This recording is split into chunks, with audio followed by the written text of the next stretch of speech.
Good morning, everybody. It is Monday, and what a lovely weekend. We froze our butts off at the Renaissance Festival yesterday in Hammond. Really nice festival. Those guys really have some talent. Bunch of people do. There's a couple carnies in there, like always, but for the most part, they're very talented people. And yeah, it was a good time. It was just cold. The entire thing is like built around this huge lake and little villages and stuff around the perimeter. None of it is heated. It was like 35 degrees yesterday, windy, wet, cold, sloppy ground, but still wonderful time. Just too dang cold. So I'm still kind of like warming up. I think my core froze solid, and had 3 little youngsters with me, and they all had a great time, but had to huddle at the end, shivering watching the fireworks, which are cool because they had 2 days of fireworks shot last night. It was fun times. But anyway, I've been binging on all the 1-minute short films for the 1-minute film festival, and man, they got some good ones. It's so exciting and inspiring to see this stuff, you know, and it's so cool. Some of them are really good, and got a favorite. My absolute favorite is called In the Room. You got to check this thing out. It is surreal. It's like Sigmund Freud decided, I'm going to make a short film today. And he made this thing. He employed Stanley Kubrick and Wes Anderson to produce it. And it's really cool. I'm excited. I love abstract, strange stuff. I love stuff that would make Salvador Dali say, what the hell did I just watch? You know, it's wonderful. I mean, of course, I see a ton of overtones, but that's just my perspective. But yeah, everyone can take away something else out of it, from it. It's so cool, and this is a real cool story. You got to check it out. In the Room, it's just bizarre, and it's shot beautifully. I mean, gosh, some of the things people produce, it's just mind blowing. These look like films. I mean, it's incredible. I mean, I was on the set of Jurassic World, and I didn't work it. I was just an extra. And me and the kids, we did like 3 days running around from dinosaurs and stuff. And it's incredible. It never ceases to amaze me how small production's getting. Okay, they had this go-kart thing. Looks like they duct taped it together. And whoa, sneeze. And it was cool. They're pushing this little cart. They had like 4 guys that had like handles on this cart, and they're pushing it. This did not even look like some kind of Dolly or Vinton creation, or it looked like something they built out of like almost like a shopping cart and a cross between a go-kart, a shopping cart, and 4 poles. And this thing's all taped together and stuff. And they're like, they got the guy sitting on the camera, little bitty camera, like a F5 or whatever the heck it was, F4, I don't know. These aren't like, I mean, they're the nicest cameras you can probably get to make movies, but still, they're little small cameras, and these aren't like $20 million cameras or anything. They're just, $50,000, $100,000 camera with a $500,000 lens kit to go with it. But you could rent lens kits. It's just amazing. It's just amazing to me how small production's getting. Cameras are getting so small. They had little tiny cameras all over the set, little tiny cameras like F3s or whatever they were. It's like, these are like cameras we use to make local TV commercials to show, people eating soup.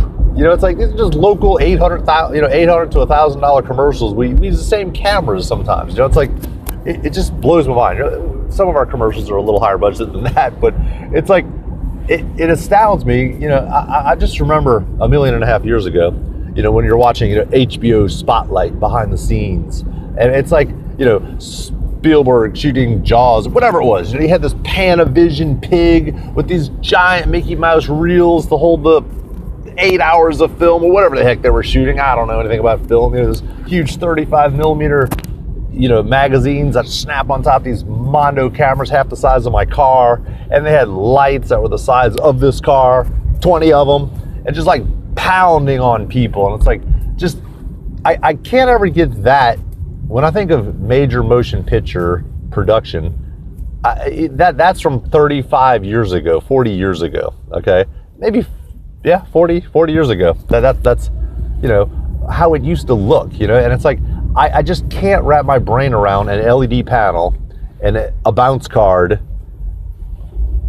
and a $20,000 camera or a $10,000 camera, you know, shooting, you know, a little tiny 2 or 3 man crew shooting a little tight, intimate scene, like boom, boom, boom, like rapid fire fast for a major motion picture. It's like, that's how we make $1,000 TV commercials. You know, it's like, I just thought it would be more grand, you know. It wasn't disappointing anyway. It was eye-opening how small production is getting, you know, which is awesome, you know, for us. I'd like to consider myself a short filmmaker, even though I can never seem to get one. Another one under my belt. I need time. I need a time machine. What's that little thing called? Hermione had, little time spinner thing. Gotta go back in time and give me some more time. Yeah, so anyway, you know, production is getting so small, so it's like, it's incredible, you know? And of course, you know, it's DSLR filmmakers, I realize this, but it's like, it still never ceases to amaze me, you know? You guys, if you've never been on a film set, get on a film set. Volunteer. You're not gonna volunteer in the crew, that ain't gonna happen. But if you know somebody, you can maybe get on as a AD, not AD, a grip, electrical, something like that, you know? But you know, you'll get paid on that. Even that's not the easiest thing in the world to do. They want people that know their stuff. But you can start for free on Craigslist with, you know, free crew. But anyway, that's not the point. The point is be an extra. That's how you're going to get onto a big set. You know, get on as an extra. You're going to work 12 hours. You're going to make $90, maybe $60 after tax for 12 hours work. Okay, make it worth your while. Eat a lot. They'll feed you a lot. Whatever you're doing, they'll feed you a lot. Make it worth your while. Stuff yourself. So you got a nice full belly of food. So at least make that worth your while, because you're not going to make diddly off the pay. I mean, if you're currently getting the minimum wage, you'll get minimum wage for doing a movie. Yeah, it's fun. But at least try to make it. Don't even try to make it something you're interested in. Just go see how they do it. It's mind blowing how tiny everything has gotten. You know, and it's just. This isn't new news to you youngsters, okay? Us ancient people, and it's not even new to me, because I've been in like 7 or 8 big productions, from American Horror Story to Fantastic Four, which is hilarious, and The Big Short. I don't know, a lot of stuff. It was Hollywood South for a hot minute in Louisiana, you know? They had this tax credit, and everybody flocked down here to save millions of dollars on the tax credit. And Bobby Jindal, our governor at the time, said, we're not making enough money off of this. We're losing money on the tax thing, so we're done. So Atlanta got it. You know, it's like a hot potato. It goes from state to state to state. Kind of generates some business. It was really sad, because a lot of people dropped a lot of money, made some really nice studios around here. Sound studios, recording studios, editing studios, sound stages, really nice stuff. And then Jindal pulls the cord on them. It's like, oh, that sucks. You know, it's kind of almost like, so it's kind of a crappy thing to do. But the man's a businessman, okay? He ain't doing it just to be mean. He's doing it because he knows it's not worth the, you know, get pennies on the dollar. So, anywho, we are no longer Hollywood South. But for a hot minute there, we had every movie in the world being made here. And that's all you had to do is get your name on a list, and they'd call you 20 times a day to go be in a movie. So it wasn't hard, believe me. And I was by no means part of any crew or any, you know, vital part. We were just background moving wallpaper. They call us what is it called? It used to be called extras. Now apparently you can't even use that word. Now it's background talent. I'm talented background. I will move like wallpaper, like you've never seen wallpaper move. And it's fun though. And it's sad because you don't really get a lot, you know, up close and personal with I want to see like the crew, and I wanted to see acting. I guess the smaller the project, the more intimate you're going to get in the scene. But for the most part, all the intimate scenes, I wanted to see real acting being directed. Was the whole point of doing these 7 things. I don't know what it was, 7 or 8, just to see it. And I rarely got to see anything. The coolest scene I was ever in was my daughter and I in Jurassic World, when the big pterodactyl crash lands, and it like takes out Dave and Buster's. And this is Jurassic World 1. And the pterodactyl's beak, or the pterodon, whatever the heck it is, almost stabs the boy in the face, stops right there. Anyway, in that scene, I don't know what the time is, my daughter and I are right behind the kids. So it's just like a 3-shot or a 4-shot. So we actually got to be in a tight shot. So that was fun. Right place at the right time. There was 1,200 extras, and we just happened to be standing in the right spot when the guy was looking for somebody to stand by the Coke machine. So it's really random. You may be a dot in the background, but try to pay attention, get yourself up close, and raise your hand if you can. You know, when they say, hey, we need volunteers, I don't know how many of these Jurassic World type movies they're going to be doing where they have 2,000 people in a pool and you got to like swim yourself up to the front, you know, paddle yourself up there, get in the front of the crowd, and it's a little competitive. You know, it's okay, we need 50 people, and everybody raises their hands and they take 50 people. You know, that's been the exception. I mean, Jurassic World was a one-off thing where they literally had 2,000 extras. It was crazy. It was a city of people. It was insane at the old Jazzland the old Six Flags, which was previously Jazzland. You got to check out that video, Six Flags video in New Orleans. Really cool. You know, abandoned Six Flags. It flooded from Katrina. Really sad. We used to go there with kids all the time. It was awesome, super awesome. But it's sad now. Yeah, it flooded. I was like 10, 15 feet underwater and everything got all rusty. So like, forget it. We're not paying the insurance on this. So it's just sitting there rotting. They sold 1 or 2 rides. But anyway, within the Jurassic World, everyone's like, oh, they're shooting it on Six Flags property. They're going to use all the Ferris wheels and stuff. Nah, they didn't. They just used the massive parking lot, built a giant blue screen wall around everything, and keyed in everything. They built this entire complex. It was amazing. I used to build sets and props and stuff, and this stuff was surreal. It was so beautiful and just gorgeous. It was totally worth our time. You know, I made 50 cents on the thing. You know, we had to get there at like 5 a.m. So it was ridiculous, but good times. But yeah, I strongly suggest doing that just so you can see how crews work and how fast they move. Man, they are like cracking the whip these days. It's like ain't no pussyfooting out there. You are moving, you know. And it's like one setup to the next, to the next, to the next, to the next, you know? I mean, I don't even know what the average is these days, like $500 a minute kind of thing, you know? So you're sitting around twiddling your thumbs, there goes $10,000, you know? You got these 150, 200 man crews and everybody's getting $600 to $800 for the day. Whew, it ain't cheap. So they are hustling.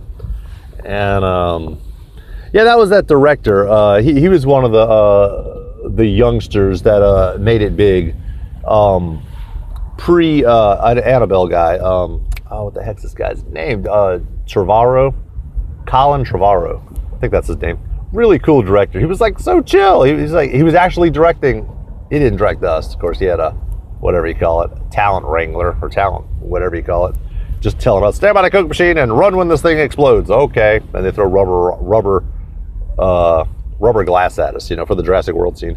But anyway, he's really chill. He's like super mellow, and he's like talking to the kids. It was neat watching him direct. That moment made it worthwhile. My daughter and I were in a tight shot, and I got to see Colin Trevorrow direct. It was really cool to see it, you know. And it's so similar to what we do. It's bizarre. It's like I could be making movies. You know, I'll produce TV commercials, but now I'll produce a show. But I'm producing a show. And it was interesting, you know, and just to see the guy direct, that's why I wanted to do it, you know, and it was really cool. But anyway, he did a short, his first short, well, it actually wasn't a short, it was an independent film, I guess you could call it. I forgot what it had, was it a $500,000 budget, or was it $1.5 million? I forget, a couple pennies, you know, this wasn't no, iPhone film, you know, he actually did this thing. It was called Safety Not Guaranteed. Awesome movie, awesome. I'm just surfing through Netflix, you know, wasting my life away one night, and I see this movie, and it comes up, and I'm like, ah! This movie's great. I watched it twice, I think. I was up till like 4 a.m. Started at midnight, watched it, and I'm like, oh no, watched it again, back to back. There's only a few movies I've done that. And it was just so simple and so sweet and such a fun little tight story. It was cool. And a really cool ambiguous ending. And it's like, oh man, it was so good. You gotta watch this thing. Safety Not Guaranteed. Great movie. But Colin Trevorrow, he's, gone into the upper atmosphere with his career.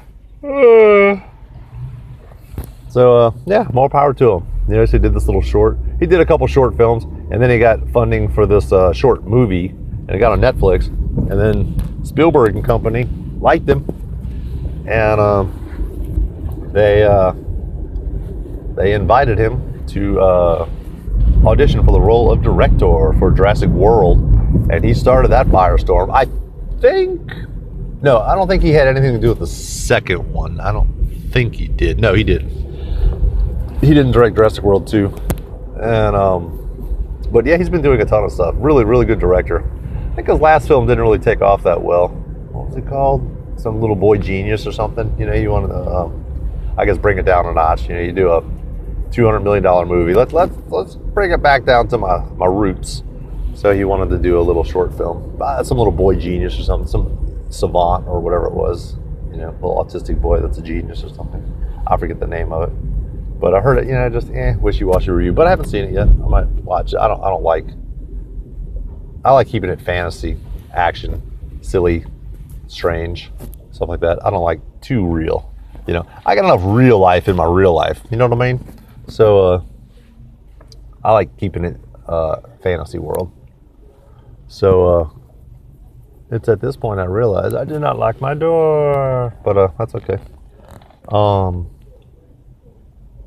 Yeah. So anyway, that's my weekend, and yeah, I'm really excited about this short. This would be really cool to. I want to communicate with this guy and see what the deal is. He's a writer director. That's his title. Okay. He lives in Ireland, I think. And yeah, check it out. It's called In the Room. Really surreal. I'm telling you. Wes Anderson, Stanley Kubrick, and Sigmund Freud got together one day. And I don't know how, because half of them are dead, or 2/3 of them are dead. And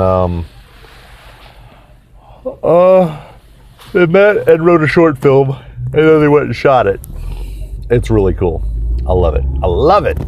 And anything that makes you say WTF is all right by me. I like it. And it's not just silly gore crap to make you say that. It's just bizarre. So cool. But yeah, I'm digging it. So anyway, I'm almost at work, so I'll be seeing you. Y'all have a good one.